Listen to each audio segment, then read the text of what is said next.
हर हर महादेव, देवों के देव महादेव के चरण में प्रणाम करता हूँ। दुर्गा माँ के चरण में प्रणाम करता हूँ। सरस्वती माँ के चरण में प्रणाम करता हूँ। गणेश भगवान के चरण में प्रणाम करता हूँ। गुरु भाई गुरु बहनों के चरणों में प्रणाम करता हूँ। भाई गुरु बहन, आज एक कहानी बहुत ही दर्द भरा है। कहानी को कृपया ध्यान से सुनिएगा। एक गुरु बहन की एक ही बेटा था, जो दर्द भरा कहानी था। उसके बाल बच्चे एक भी नहीं था। बहुत करने से एक लड़का पैदा लिया। वो लड़का पैदा लिया 10 साल का, 6-7 साल का हो गया। उसको बहुत मानता था, पढ़ाता लिखाया। कुछ दिन के बाद एकाएक उसका मृत्यु हो गया। अब वो बहुत ही रोने बिलखने लगी। गुरु बहन सब मंदिर में सगर जाए कि कम से कम हमारे बालक को जीवित कर दीजिए। हम बहुत सा देवता देवी को सबको पूजा पाठ करते थे। गुरु बहन गुरु भाई, जब देखिए समय खराब हो जाता है तो किसी का भी कोई काम नहीं आता है। जब समय साथ है तो सारी चीज साथ है। आप कुछ भी छुइएगा, मिट्टी भी तो सोना बन जाएगा। और जब समय खराब हो जाता है तो सोना का भी छुइएगा तो मिट्टी हो जाता है। समय दुख और सुख दोनों जुड़वा भाई है। सुख है कि बहुत कुछ आपको दे के भी जाता है, और जब दुख आता है तो बहुत कुछ आपको जीने के लिए सिखा के जाता है कि इस दुनिया में, इस संसार में ममता मोह सब कुछ यहीं तक है और दुनिया में किसी का कोई नहीं है। एक शिव बहन का एक बच्चा था, उसका मृत्यु हो गया था। वो बहुत बिलख रही थी, रो रहे थे। वो बहुत ही भोलेनाथ का पुजारी थी। उसका रोवाई सुन के भोलेनाथ उसके दरवाजे पर साधु के रूप में आए। बोले, भिक्षा देव, भिक्षा देहिम, भिक्षा देहिम। उधर से वो अभागिन आई, कही कि क्या बाबा, मेरे तो एक संतान था, वो भी मृत्यु को प्राप्त हो गया। अब मैं इस संसार में कुछ भी नहीं है, कैसे जीऊंगा, कैसे रहूंगा। और बहुत बिलखने लगे और बोले कि हमको इस बालक को जिंदा कर दीजिए। भोलेनाथ से बहुत आरजू विनती किए। भोलेनाथ बहुत उसको समझाए।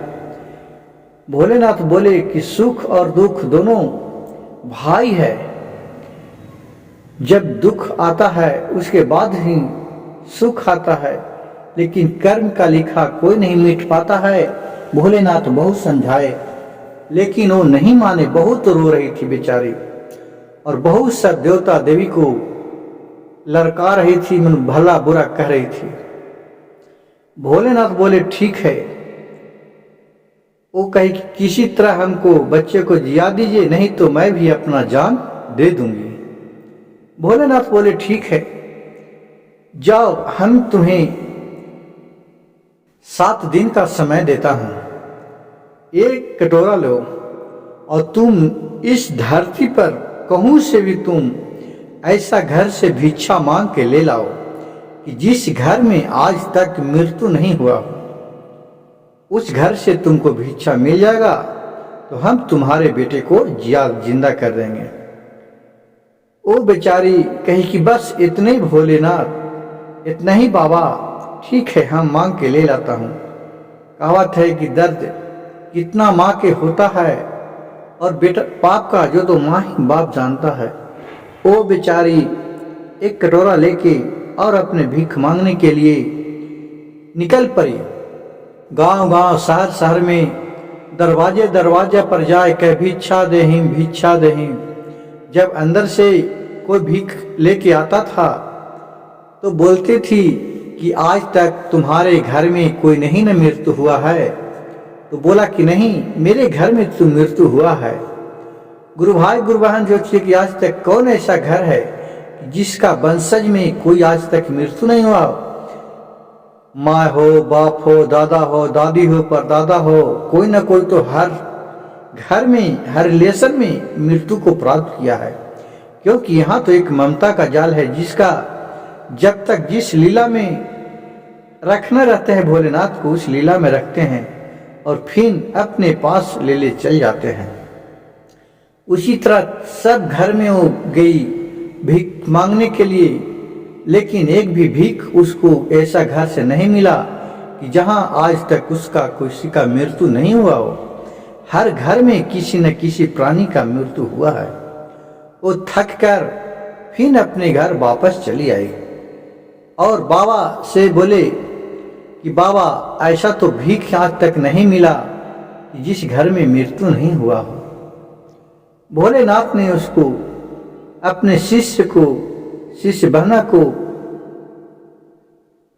संतोष दिए, बोले कि शिष्य, आज तक दुख सभी के ऊपर आता है, चाहे बड़े से बड़ा दौलतमंद हो, बड़े से बड़ा जो देवता लोग भी यहाँ जन्म लिए हैं, उनको भी एक दिन इस देह को छोड़ के जाना पड़ता है।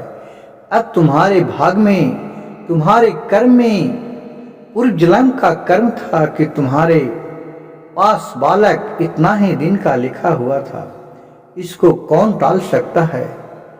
तुम सबूरी रखो, धैर्य रखो। और कोई चाहने पर भी कहता है कि मैं मर जाऊंगा, तो भी नहीं मर पाता है। लेकिन जिसका जब तक ऊपर से जिस विधि में जाना रहता है, उसी विधि में चले जाता है।